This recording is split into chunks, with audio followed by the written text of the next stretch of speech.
আসসালামু আলাইকুম এভরিওয়ান। আজকে আমি লাইভ করছি।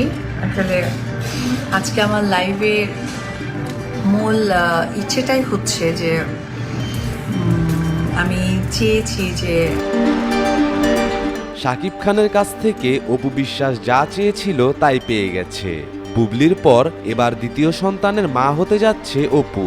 দ্বিতীয় সন্তানের খুশিতে অপু বিশ্বাস আজ দর্শকদের মাঝে লাইভে আসেন। তিনি যে প্রেগন্যান্সি টেস্ট করিয়েছে সেটাও তিনি লাইভে দেখান।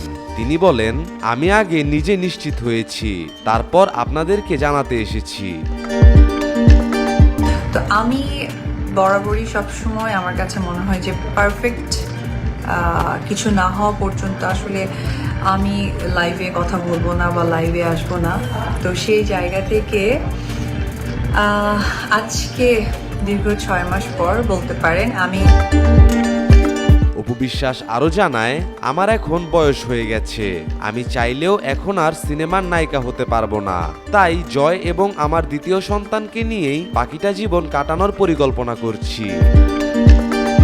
যে পারফেক্ট কোনটা হতে পারে, কি হতে পারে, হ্যাঁ ওটা আমি চিন্তা করে ভেবেছি যে ঠিক আছে।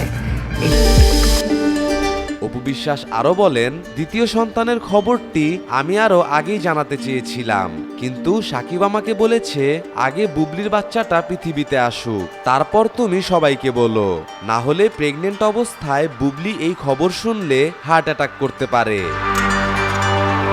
আমি দেখেছি যে আসলে কোনটা আমার সাথে যায়। একটু বলো না, একটু কথা বলো না। তো ওই জায়গা থেকে আমার কাছে মনে হয়েছে যে আমি লাইভ করব, একদম পারফেক্ট লাইভ হতে হবে, কারণ এর আগে আপনারা অনেকবার আমাকে